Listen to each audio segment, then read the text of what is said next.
అనకాపల్లి జిల్లా రాజయ్యపేటలో హోంమంత్రికి నిరసన సెగ. అనకాపల్లి జిల్లా నక్కపల్లి మండలం రాజయ్యపేటలో హోంమంత్రి వంగలపూడి అనితకు మత్స్యకారుల నిరసన సెగ గట్టిగా తగిలింది. గత 16 రోజులుగా బల్క్ డ్రగ్స్ పార్క్ నిర్మాణాన్ని వ్యతిరేకిస్తూ నిరసన దీక్షలో ఉన్న మత్స్యకారులు ఈ రోజు హోంమంత్రి రాకతో ఆగ్రహం వ్యక్తం చేశారు. హోంమంత్రి కాన్వాయ్ను ఆపేసి పనులు నిలిపివేయకపోతే మేము వెనక్కి తగ్గమని స్పష్టంగా హెచ్చరించారు. ఈ క్రమంలో అక్కడ ఉద్రిక్త పరిస్థితి నెలకొంది. హోంమంత్రి అనిత సమస్యపై కమిటీ ఏర్పాటు చేసి ముఖ్యమంత్రి చంద్రబాబు, డిప్యూటీ సీఎం పవన్ కళ్యాణ్, మంత్రి నారా లోకేష్ దృష్టికి తీసుకెళ్తానని హామీ ఇచ్చారు. అయితే ప్రజలు కమిటీ ప్రతిపాదనను తిరస్కరించి తక్షణమే పనులు ఆగాలని డిమాండ్ చేశారు. పోలీసులు అడ్డుకోవడానికి ప్రయత్నించిన మత్స్యకారులు భారీ సంఖ్యలో చేరి హోంమంత్రి కాన్వాయ్ను గేరావ్ చేశారు.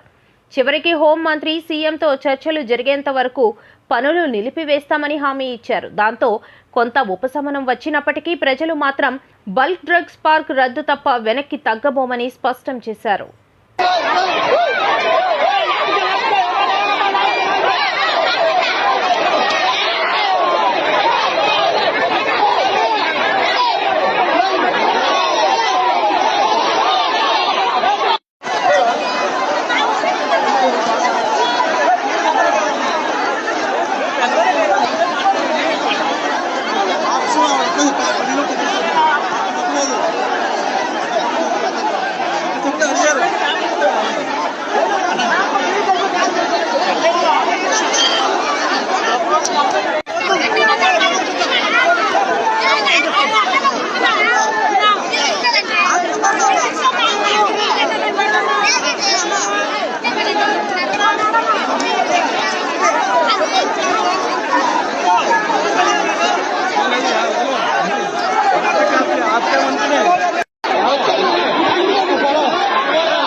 నేను 5 నిమిషాలు పట్టదు నాకు ఆ మాట ఏదో చెప్పేసి మీ దగ్గర నుంచి వెళ్ళిపోవడానికి.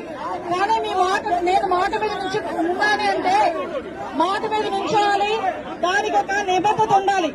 ఒక రాజకీయ నాయకురాలుగా ఆలోచించి అలాగే మీరు ఏం చెప్తారు చేసేస్తారంటే మీరు తోవిచ్చేస్తారు. నేను వెళ్ళిపోయిన తర్వాత అది జరగకపోతే మీరు బాధపడాలి, నేను బాధపడాలి. ఇదే నియోజకవర్గంలో ఇంకో 15 సంవత్సరాలు 20 సంవత్సరాలు రాజకీయం చేద్దాం అనుకుంటున్నాను. కాబట్టి మీరందరూ ఏం చెప్తారో చేయడానికి నేను సిద్ధంగా ఉన్నానని చెప్తున్నా. నేను తెలుగులోనే మాట్లాడుతున్నా. దయచేసి మీరందరూ కూడా అర్థం చేసుకోండి. మీ సమస్య పరిష్కారం వచ్చేంత వరకు ఆ పనులు ఆపించుకుంటాను. మీ అందరికీ చెప్తున్నా. ఆ సమస్య పరిష్కార దిశగా మీ అందరూ కూడా నాతో పాటు వస్తే మీ అందరికి సమస్య ఏదైతే అదే నాకు సమస్య. మీ అందరికీ ఏ కష్టం వస్తే అదే నాకు కష్టం. నాకు నియోజకవర్గంలో మీరే ముఖ్యం. నాకు ఇంకేమీ ముఖ్యం కాదు. నాకు నియోజకవర్గంలో మీరే ముఖ్యం. నాకు ఇంకేమీ ముఖ్యం కాదు.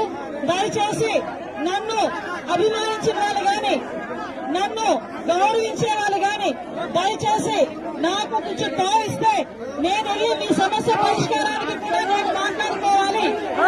దయచేసి ఆ విషయం గురించి మీరు మాట్లాడాల్సి మనకు సహకరించాల్సిందిగా మిమ్మల్ని అందరినీ ఒక ఆడబిడ్డలాగా కోరుకుంటున్నా. నన్ను మీ అందరూ కూడా సహకరించండి.